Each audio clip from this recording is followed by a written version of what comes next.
स्वागत है आपका। लाइफ टाइम्स देख रहे हैं आप। मैं हूं आप सभी के साथ रिया डिंगवाल। बुलेटिन की शुरुआत करेंगे बड़ी और अहम खबर के साथ। सबसे पहले इस वक्त की बड़ी खबर आप तक पहुंचा दें, जहां एनएसए अजीत डोभाल पीएम मोदी से मुलाकात की है। पीएम आवास पर प्रधानमंत्री संग ये मीटिंग हुई है। ये बड़ी और अहम जानकारी आपकी टीवी स्क्रीन पर। NSA national security adviser Ajit Doval की पीएम मोदी से मुलाकात हुई। पीएम आवास पर प्रधानमंत्री संग ये मीटिंग हुई है। तो ये बड़ी और अहम जानकारी आप तक पहुंचा दे। एनएसए अजीत डोभाल ने प्रधानमंत्री मोदी से मुलाकात की है। पीएम आवास पर पहुंचकर प्रधानमंत्री से उन्होंने मीटिंग की है। जिस तरह से 6 मई की देर रात भारत ने पाकिस्तान पर मिसाइल स्ट्राइक किया था, 9 आतंकी ठिकानों को ढेर कर दिया था, उसके बाद से ही हलचल पूरी तरह से तेज है। इस दौरान एनएसए यानी नेशनल सिक्योरिटी एडवाइजर भारत के अजीत डोभाल, उन्होंने प्रधानमंत्री नरेंद्र मोदी से मुलाकात की है, मीटिंग की है। पीएम आवास पहुंचकर उन्होंने प्रधानमंत्री से मुलाकात की है। हालांकि इससे पहले यानी बीते दिन भी एनएसए अजीत डोभाल ने तमाम अन्य देशों के एनएसए से बातचीत की थी। उसमें रशिया और अमेरिका, साथ ही ब्रिटेन, सऊदी अरेबिया, कई बड़े बड़े देशों के एनएसए यानी नेशनल सिक्योरिटी एडवाइजर से एनएसए अजीत डोभाल ने मुलाकात की थी। उसके बाद आज एक बार फिर से प्रधानमंत्री नरेंद्र मोदी से वो मिले हैं। पीएम मोदी से मिलने के लिए वो पीएम आवास पहुंचे और उसके बाद दोनों के बीच बंद कमरे में मीटिंग हुई है। पीएम आवास पर प्रधानमंत्री संग ये मीटिंग हुई है। एनएसए यानी भारत के national security adviser Ajit Doval ने प्रधानमंत्री मोदी से मुलाकात की है। ये मुलाकात के कई मायने भी निकाले जा रहे हैं। जिस तरह से भारत ने पाकिस्तान पर मिसाइल स्ट्राइक की थी, 9 आतंकी ठिकानों को ढेर किया था, उसके बाद से ही हलचल पूरी तरह से तेज है। बीते दिन शाम के वक्त मॉक ड्रिल भी देश के कई जगहों पर की गई थी। यानी परिस्थितियां जो है जैसे भी बने, उसके लिए हमारा देश, हमारे देश के नागरिक पूरी तरह से तैयार रहे, इस संदर्भ में मॉक ड्रिल भी कराई गई थी। और अब देखिए, एनएसए अजीत डोभाल ने पीएम आवास पर पहुंचकर प्रधानमंत्री नरेंद्र मोदी से मुलाकात की है। जिस तरह से भारत ने पूरे ऑपरेशन सिंदूर को लीड किया, पूरे ऑपरेशन सिंदूर को अंजाम तक पहुंचाया, पाकिस्तान के और पाकिस्तान ऑक्यूपाइड कश्मीर के कुल मिलाकर 9 आतंकी ठिकानों को ढेर किया गया। इससे आप समझ सकते हैं कि भारत में पूरी तरह से हलचल तेज है। बैठकों का दौर जारी है। 11 बजे सर्वदलीय बैठक भी बुलाई गई है। वहीं दूसरी तरफ प्रधानमंत्री नरेंद्र मोदी से मिलने के लिए एनएसए अजीत डोभाल पहुंचे हैं। सिक्योरिटी के संबंध में ये जो मीटिंग है, इसे समझा जा सकता है। तो भारत के national security adviser Ajit Doval की पीएम मोदी से मुलाकात, पीएम आवास पर प्रधानमंत्री संग ये मीटिंग हुई है। ज्यादा जानकारी और अपडेट के लिए सीधा रुख कर लेते हैं संवाददाता कमलेश सिंह का। कमलेश, जिस तरह से भारत ने सफलतापूर्वक ऑपरेशन सिंदूर को अंजाम तक पहुंचाया, बैठकों का दौर जो है जारी है। एक तरफ सर्वदलीय बैठक जो है वो होनी है और दूसरी तरफ एनएसए अजीत डोभाल जो है पीएम आवास पहुंचकर प्रधानमंत्री के साथ उन्होंने मीटिंग करी है। किस संदर्भ में इस मीटिंग को माना जाए? देखिए, चूंकि अभी भारत की और पाकिस्तान के बॉर्डर पे काफ़ी टेंस है। लगातार पाकिस्तान की ओर से देर रात काफ़ी गोलाबारी की गई है। पुंछ सेक्टर, नौशेरा सेक्टर में, जम्मू में। तो कई जो हिंदुस्तान के जो आवाम है उनकी घायल हुए हैं। तो इस संदर्भ में एनएसए अपनी ओर से ब्रीफ करने गए हैं प्रधानमंत्री को कि क्या सिचुएशन है। और चूंकि मामला काफ़ी टेंस है दोनों देशों के बीच, इसलिए एनएसए दिन में 3 बार ब्रीफ करते हैं प्रधानमंत्री। और प्रधानमंत्री जब भी बुलाते हैं ब्रीफ करने पहुंचते हैं। लेकिन रात भर में क्या डेवलपमेंट है, उस बात की जानकारी एनएसए सीधे प्रधानमंत्री को रिपोर्ट करने पहुंचे हैं। और क्या स्थिति है, क्या और क्या आ सकता है, और सेना क्या कर रही है, इन तीनों बात की जानकारी एनएसए ब्रीफ कर रहे हैं। और अभी एनएसए प्रधानमंत्री के साथ बैठक में है। और जाहिर सी बात है, जब एनएसए ब्रीफ करने आते हैं तो प्रधानमंत्री को सारी बातों की जानकारी वो देते हैं। और दूसरी तरफ चूंकि एनएसए के ब्रीफ करने के बाद ही बाकी जो अधिकारी होते हैं वो ब्रीफ करने आते हैं। लेकिन अभी एनएसए ही पहुंचे, एनएसए ही ब्रीफ कर रहे हैं। तो उम्मीद की जा रही है कि एनएसए के ब्रीफ करने के बाद और भी जो बड़े अधिकारी हैं वो पहुंचेंगे प्रधानमंत्री को ब्रीफ करने के लिए बारे में। खासकर जो रात भर सेलिंग पाकिस्तान की ओर से भारतीय सीमा में हुई है उसको लेकर के। और दूसरा ये भी है कि जिस तरह से लगातार फिगर आ रहे हैं, जो कल ऑपरेशन सिंदूर चलाया गया था, उस फिगर के बारे में भी प्रधानमंत्री को ब्रीफ करेंगे एनएसए। जी कमलेश, हालांकि जैसे आपने भी कहा कि ऑपरेशन सिंदूर जो है सफलतापूर्वक भारत ने उसे अंजाम तक पहुंचाया, लेकिन दूसरी तरफ अगर देखें, क्योंकि पाकिस्तान को रिटेलिएट तो करना ही था, तो एलओसी पर जो है गोलीबारी काफी ज्यादा या शेलिंग जो है काफी ज्यादा तेज पाकिस्तान कर रहा है। लगातार 22 अप्रैल के बाद से ही पाकिस्तान की तरफ से सीज फायर का उल्लंघन किया जा रहा है। और हमारे जो भारतीय नागरिक हैं जो सीमावर्ती क्षेत्र में, खासकर अगर पुंछ की बात करूं या कुपवाड़ा की बात करूं, जान माल का नुकसान भी वहां पर हुआ है। अब ऐसे में नागरिकों की सुरक्षा के संबंध में पीएम मोदी और एनएसए के बीच की ये मुलाकात कितनी ज्यादा महत्वपूर्ण, क्या कुछ कदम उठाए जा सकते हैं? क्या उन कदम उठाने को लेकर भी ब्रीफ या कुछ नया एक्शन प्लान क्या होगा उसको लेकर भी कुछ ब्रीफ हुआ होगा? नहीं, देखिए, चूंकि इस बात की जानकारी कल ही गृह मंत्री जब ली थी, 10 जो सीमावर्ती राज्य हैं उनके मुख्यमंत्रियों को और एलजी से मुलाकात, खासकर उनके डीजीपी से जो वीडियो कॉन्फ्रेंसिंग से बात, उस समय उन पर केंद्रीय गृह मंत्री ने कहा था कि सीमावर्ती इलाकों से जो जनता है उनको हटा लिया जाए, क्योंकि रात भर काफ़ी सेलिंग ज़्यादा हुई है और सेलिंग में काफ़ी भारतीय जाने भी, खासकर अखनूर सेक्टर में, सांभा सेक्टर में, जम्मू कश्मीर के क्षेत्र में काफ़ी अब जो निर्दोष लोगों की आप कह सकते हैं उस सेलिंग की जद में आए हैं। तो ऐसी स्थिति में निश्चित रूप से एनएसए उनको ब्रीफ कर रहे होंगे कि जो अकारण मतलब अनप्रभुक जो फायरिंग पाकिस्तान से हो रही है उसका भारतीय सेना किस तरह से मुंहतोड़ जवाब दे रही है और कितना रिटेलिएशन भारत की तरफ से किया जा रहा है। इस बात की जानकारी जरूर प्रधानमंत्री को ब्रीफ कर रहे हैं एनएसए, और भारत सरकार क्या कर सकती है, भारत की सेना क्या कर सकती है, क्योंकि जो सेलिंग है उसको रोका जाए, इस बात पे भी जानकारी प्रधानमंत्री को ब्रीफ कर रहे होंगे। जी ठीक है कमलेश, बिल्कुल, और यही वजह है कि जिस तरह से भारत पाकिस्तान के बीच बढ़ता तनाव और ऐसे में एनएसए की पीएम मोदी से मुलाकात काफी महत्वपूर्ण। आप बने रहिएगा, आगे भी आपका रुख करेंगे। तो देखिए, ऑपरेशन सिंदूर पर आज सर्वदलीय बैठक बुलाई गई है। थोड़ी देर में यह सर्वदलीय मीटिंग शुरू होगी। रक्षा मंत्री राजनाथ सिंह, गृह मंत्री अमित शाह इस मीटिंग में शामिल होंगे। किरण रिजिजू सहित कई मंत्री इस मीटिंग में मौजूद रहेंगे। विपक्षी दलों को ऑपरेशन की पूरी जानकारी, पूरा ब्यौरा दिया जाएगा। पहलगाम में हुए आतंकी हमले के बाद भारत और पाकिस्तान के बीच तनाव लगातार बढ़ता जा रहा है। भारत ने इस हमले का जवाब देते हुए ऑपरेशन सिंदूर लॉन्च करके पाकिस्तान में तमाम आतंकी कैंपों को नष्ट कर दिया था। इसकी जानकारी देने के लिए केंद्र सरकार की तरफ से आज सर्वदलीय बैठक का आयोजन किया गया है। ऑपरेशन सिंदूर के तहत भारतीय मिसाइल हमलों में कई आतंकी मारे गए। इनका धमाका इतना तेज था कि पूरी दुनिया को इसकी धमक सुनाई दी। फिलहाल दोनों देशों के बीच तनाव जारी है और इसी बीच सर्वदलीय बैठक बुलाई गई है। रक्षा मंत्री राजनाथ सिंह, केंद्रीय गृह मंत्री अमित शाह इस सर्वदलीय बैठक की अध्यक्षता करेंगे। और देखिए, लाइव तस्वीरें आप तक पहुंचा रहे हैं। मीटिंग जो है वो अब से कुछ ही देर में शुरू होगी। और देखिए, अमित शाह पहुंचे हुए हैं, जेपी नड्डा, रक्षा मंत्री राजनाथ सिंह ही इस पूरी मीटिंग को ब्रीफ करेंगे। तमाम जो कैबिनेट मंत्री हैं, देखिए निर्मला सीतारमण यहां पर है, राहुल गांधी नेता प्रतिपक्ष, साथ में कांग्रेस अध्यक्ष मल्लिकार्जुन खड़गे। तो सर्वदलीय बैठक बुलाई गई है। तमाम ये ऑल पार्टी मीटिंग है और वहीं इस ऑल पार्टी मीटिंग को लेकर कुछ पॉलिटिकल रिएक्शन भी सामने आए हैं, वो भी सुनिए। ये राजनीति से बाज नहीं आते हैं। ऑल पार्टी मीटिंग हो रही है, पूरी जानकारी दी जाएगी।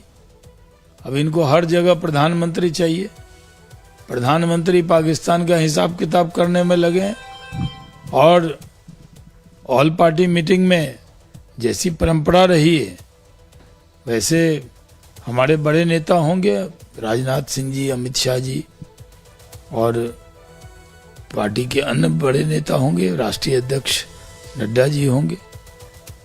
और जो जिम्मेदारी देश ने सरकार को दी उस पर पूरी उतरी वो बताया जाएगा। लेकिन कांग्रेस पार्टी के नेता क्या बयान दे रहे हैं?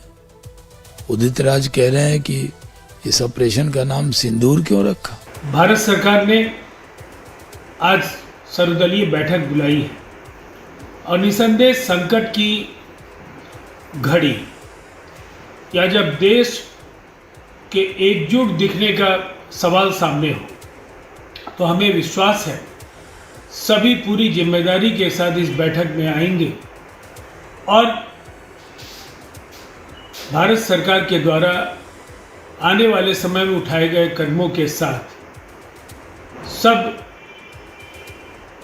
पूरी एकजुटता के साथ दिखे। हम नहीं गए थे, हमारी ये मांग थी कि पहले एक्शन लीजिए, एक्शन शुरू कर दीजिए, हम लोग बैठेंगे। अब एक्शन हो गई है तो हम आपके साथ बैठेंगे, जरूर बैठेंगे। आतंकवाद का खात्मा पूरा देश चाहता है, सारे विपक्षी दल चाहते हैं, हिंदुस्तान का एक एक नागरिक चाहता है। और आतंकवाद के ऊपर जो ऑपरेशन हमारी सरकार ने, हमारी सेना ने किया है, इससे हर नागरिक और हर नेता वास्तव में बहुत खुश है और वो आतंकवाद के समूल नाश तक इस ऑपरेशन को जारी रखना चाहता है। और पूरा देश इस समय हमारी बहादुर सेनाओं की भूरी भूरी प्रशंसा करता है और चाहता है कि आतंकवादी और आतंकवादियों के जो सरगना हैं उन सबको दोजख भेजा जाए। भी पछता रहे होंगे कि हम उनके ट्रैप में जा रहे थे।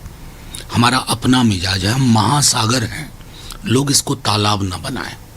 हम जीतेंगे और हमारा जो शौर्य हमारी सेना का वो परचम लहराएगा।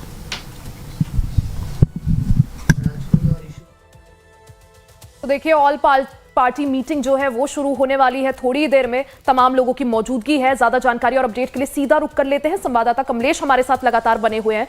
कमलेश, पहलगाम आतंकी हमले के बाद ये दूसरी सर्वदलीय बैठक, और अगर बात करें ऑपरेशन सिंदूर के बाद पहली सर्वदलीय बैठक बुलाई गई है। क्या माना जाए आज इस बैठक का क्या कुछ मुख्य एजेंडा?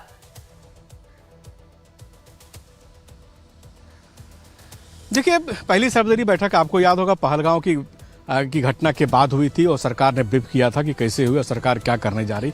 और दूसरी जो ऑल पार्टी मीटिंग है ऑपरेशन सिंदूर की, यानी जब भारत सरकार ने समुचित कार्रवाई कर दी है और जो 9 ठिकाने हैं पाकिस्तान के अंदर उनके भी ध्वस्त करने के बाद अब सरकार ब्रीफ करने पहुंची है ऑल पार्टी मीटिंग। यानी ऑल पार्टी मीटिंग में सरकार जो ऑपरेशन सिंदूर, जो सेना ने कल जानकारी दी थी सार्वजनिक रूप से, वही जानकारी साझा करेगी विपक्ष के साथ, क्योंकि विपक्ष लगातार सवाल उठा रहा था कि सरकार क्या कर रही है, इस बात की जानकारी विपक्ष को क्यों नहीं दे रही। अब विपक्ष के नेताओं को सरकार रक्षा मंत्री खुद ब्रीफ करेंगे और ये भी बताएंगे कि क्या स्थिति है सीमा पर, LOC खासकर लाइन ऑफ एक्चुअल कंट्रोल पर क्या स्थिति बनी हुई है और पाकिस्तान की उससे लगातार जो सेलिंग की उस पर सरकार, भारतीय सेना क्या जवाब दे रही है। और हो सकता है कि अगर ये वार एस्केलेट हो तो उसके लिए भारत सरकार की क्या तैयारी है। 3 बड़ी बातें हैं जो विपक्ष के नेताओं को रक्षा मंत्री अपनी ओर से ब्रीफ करें, क्योंकि हालांकि इस मीटिंग में केंद्रीय गृह मंत्री भी होंगे, केंद्रीय स्वास्थ्य मंत्री भी होंगी, फाइनेंस मिनिस्टर भी पहुंची हुई है, संसदीय कार्य मंत्री भी पहुंची हुई है। इसलिए और इस मीटिंग में राहुल गांधी और मल्लिकार्जुन खड़गे जैसे बड़े नेता भी, नेता प्रतिपक्ष और राज्यसभा में नेता प्रतिपक्ष दोनों पहुंचे हुए। तो सरकार अपनी ओर से इस मीटिंग में सबको ब्रीफ करने वाली है और ब्रीफ करने के बाद हो सकता है कि एक लाइन का प्रस्ताव पारित हो पाकिस्तान के खिलाफ और भारतीय सेना की वाहवाही के समर्थन में एक प्रस्ताव पारित हो। इस बात की बहुत पूरी संभावना अब देखना होगा, क्योंकि ऑल पार्टी मीटिंग लगभग शुरू हो चुकी है। राजनाथ सिंह भी पहुंच चुके हैं बैठक में, तो मीटिंग आप कह सकते हैं कि औपचारिक शुरुआत हो चुकी है। तकरीबन 1 से 1.5 घंटे ये बैठक चली, जिसमें कि जो 22 से 23 दलों के नेता हैं जो शिरकत कर रहे हैं उनको बोलने का भी मौका मिलेगा। हालांकि कमलेश, जिस तरह से पहले सर्वदलीय बैठक जब हुई थी पहलगाम हमले के बाद, तो सभी दलों ने बात माना था कि सख्त से सख्त कार्रवाई पाकिस्तान के खिलाफ हो, और वो हो गया। और इस चीज की भी अगर बात करें ऑपरेशन सिंदूर पर, तमाम जो राजनीतिक दल है उनका स्टैंड जो है सरकार के साथ वो नजर आ रहे हैं। बावजूद इसके इस ऑल पार्टी मीटिंग को लेकर भी थोड़ा बहुत सियासत देखने को मिल रही है। कांग्रेस ने सवाल भी उठाया कि आखिर प्रधानमंत्री क्यों नहीं आए, प्रधानमंत्री को भी सर्वदलीय बैठक का हिस्सा होना चाहिए था। तो क्या ऐसा होता है कि सर्वदलीय बैठक है तो प्रधानमंत्री की मौजूदगी जरूरी है, प्रधानमंत्री ब्रीफ करे ना कि रक्षा मंत्री? देखिए, रक्षा मंत्री खुद ही रक्षा मंत्री है तीनों सेनाओं के, फिलहाल वो कार्यकारी अध्यक्ष कह सकते हैं, एक तरह से आप कह सकते हैं, क्योंकि राष्ट्रपति चूंकि उनके सुप्रीम कमांडर होते हैं। लेकिन रक्षा मंत्री ब्रीफ करने आए और ऑल पार्टी मीटिंग सरकार ने बुलाई थी।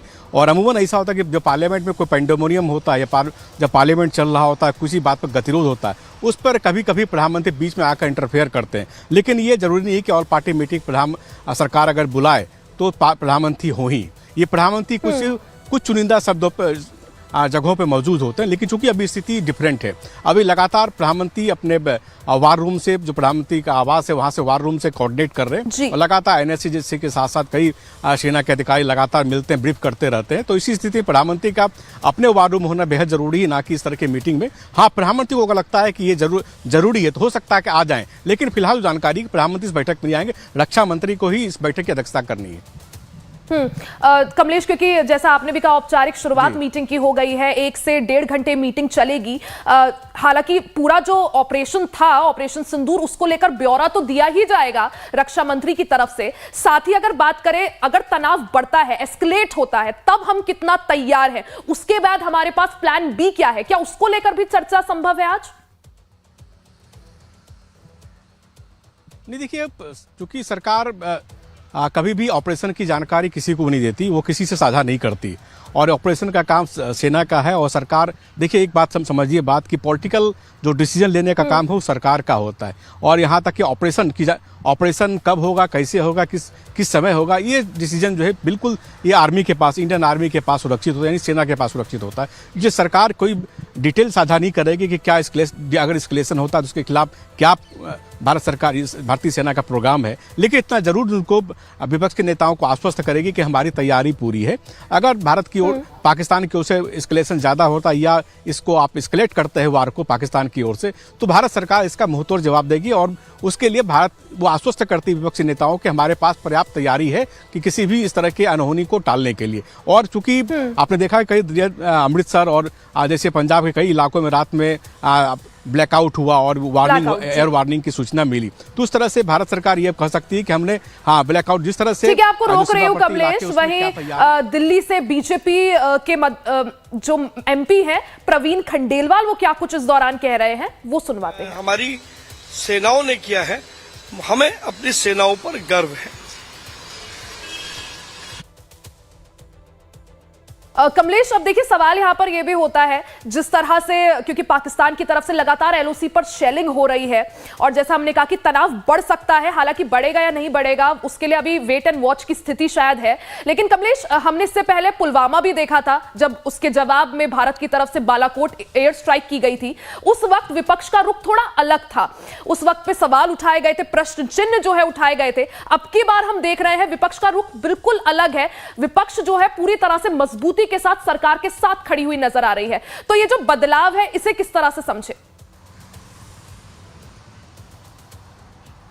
देखिए, बालाकोट के बाद लोकसभा के चुनाव भी हुए, और चुनाव में जिस तरह से विपक्षी पार्टियों ने, बालाकोट के बाद जिस तरह से विपक्षी पार्टियों ने रुख अख्तियार किया, तो उसका खामियाजा उनको भुगतना पड़ा है। इसलिए आपको याद, उस समय बालाकोट के बाद विपक्ष के नेता सबूत मांगते थे कि कहाँ स्ट्राइक हुआ, कितने मारे गए। इस बार तो पूरा सबूत के साथ भारतीय सेना सामने आई है, और न केवल सबूत दिया गया बल्कि डिस्ट्रॉय कहाँ कहाँ हुआ, कितने लोग मारे गए, इस बात की तस्दीक खुद पाकिस्तान ने, आर्मी और हुक्मरान ने कर दी, आतंकवादी संगठनों ने कर दी। इसलिए अभी कोई स्कोप नहीं है विपक्ष की नेताओं को कोई राजनीति करने का, इस पर कोई राजनीति या वोट बैंक की राजनीति करने का। अभी समय की मांग है कि सभी राजनीतिक दल एक स्वर में होकर भारत सरकार के साथ, भारतीय सेना के साथ खड़े हों, और शायद आज माकूल जवाब यही हो सकता है, क्योंकि अभी प्रोपेगेंडा वार काफी तेजी से फैलता है, और सोशल मीडिया के जरिए भी वार खेला जाता है, जैसा मैंने यूक्रेन युद्ध में देख चुका हूं। इसलिए भारत सरकार ने हो सकता है कि आज की मीटिंग में भारत सरकार खुद अपील करे कि एक स्वर में बोले तो ये बेहतर होगा, और ताकि पाकिस्तान में कोई अगर विपक्ष नेता अलग अलग स्वर में बोलते हैं, उसको पाकिस्तान को भुनाने में मदद मिलती है अंतर्राष्ट्रीय स्तर पर, तो ये शायद मौका विपक्षी नेता इस बार देने वाले नहीं है। इसलिए शायद ये संभल गए हैं, और ये एक स्वर में सभी नेता बोल रहे हैं। बिल्कुल, और यही वजह भी है कि पूरा जो विपक्ष है वो सरकार के साथ एकजुट, एक ही स्टांस पे जवाब देता हुआ नजर आ रहा है, एक ही स्टेटमेंट देता हुआ नजर आ रहा है। और वही चीज देखने को भी मिल रही है कमलेश, कि सर्वदलीय बैठक में भी कोशिश सरकार की तरफ से यही है कि विपक्ष को पूरा ब्यौरा दिया जा सके और कॉन्फिडेंस में लिया जा सके। बहुत बहुत शुक्रिया आपका तमाम जानकारी के लिए। खबरों में आगे